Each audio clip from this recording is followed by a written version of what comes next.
ahead of the New Year celebrations in Karnataka. He stated that the stringent action will be taken against those individuals caught drinking and driving during the festivities. Authorities have also advised residents and organizers to obtain prior permission before hosting celebrations at homestays, resorts and other venues on December 31st and Jan 1st. To ensure safety and maintain law and order, 200 security personnel have been deployed across the district. ನಮ್ಮ ಜಿಲ್ಲೆಯ ಎಲ್ಲ ಅಧಿಕಾರಿ ಮತ್ತು ಸಿಬ್ಬಂದಿಯವರಿಗೆ ಏನು ವರ್ಷಾಚರಣೆ ಇರುವುದರಿಂದ ಮುಖ್ಯವಾಗಿ ರಸ್ತೆಗಳಲ್ಲಿ ವೀಲಿಂಗ್ ಮಾಡೋದಿರಬಹುದು, ಕುಡಿದು ಗಾಡಿ ಚಲಾವಣೆ ಮಾಡೋದಿರಬಹುದು ಅಥವಾ ಬಹಳಷ್ಟು ಡೇಂಜರಸ್ ಆಗಿ ಡ್ರೈವಿಂಗ್ ಯಾರು ಮಾಡ್ತಾರೆ ಅಂಥವ್ರ ಮೇಲೆ ಸೂಕ್ತ ಕ್ರಮ ಜರುಗಿಸಲಿಕ್ಕೆ ನಾವು ಈಗಾಗಲೇ ನಿರ್ದೇಶನ ಕೊಟ್ಟಿದ್ದೀವಿ. ಆ ಒಂದು ಕಾರ್ಯಾಚರಣೆ ನಡೀತಾ ಇದೆ.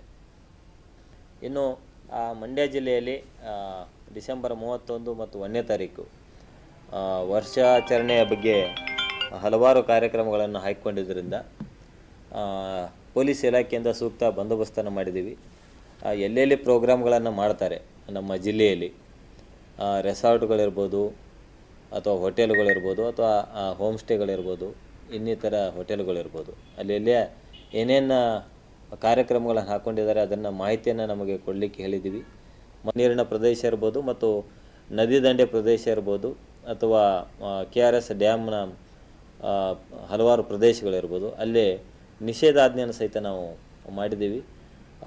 ಸಾಕಷ್ಟು ಘಟನೆಗಳು ಹಿಂದೆ ಬಲಮುರಿ, ಎಡಮುರಿ, ಮುತ್ತತ್ತಿ ಮತ್ತು ಮಹದೇವಪುರ ಹೀಗೆ ಅನೇಕ ಕಡೆಗಳಲ್ಲಿ ಸಾಕಷ್ಟು ಜನ ನೀರಿನಲ್ಲಿ ಮುಳುಗಿ ಹೋಗಿದ ಒಂದು ಘಟನೆಗಳು ಜರುಗಿದ ಸಂದರ್ಭದಲ್ಲಿ ಆ ಥರದ ಘಟನೆಗಳು ಮತ್ತೆ ನಡೆಯಬಾರದು ಅನ್ನೋ ದೃಷ್ಟಿಯಿಂದ ನಾವು ಈಗಾಗಲೇ 200 ಸಂಖ್ಯೆಯ ಹೋಮ್ ಗಾರ್ಡ್ಗಳನ್ನು ಸಹಿತ ನಾವು ನಿಯೋಜನೆ ಮಾಡಿ ಅಂಥ ಎಲ್ಲ ಪ್ರದೇಶಗಳಿಗೆ ಸಿಬ್ಬಂದಿಗಳನ್ನು ಹಾಕಿದ್ದೀವಿ.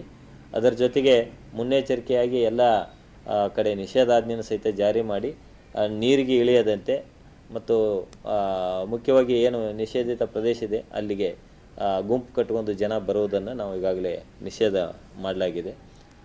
ಮುಖ್ಯವಾಗಿ ಪಾಂಡವಪುರ ತಾಲೂಕು, ಶ್ರೀರಂಗಪಟ್ಟಣ ತಾಲೂಕು ಮತ್ತು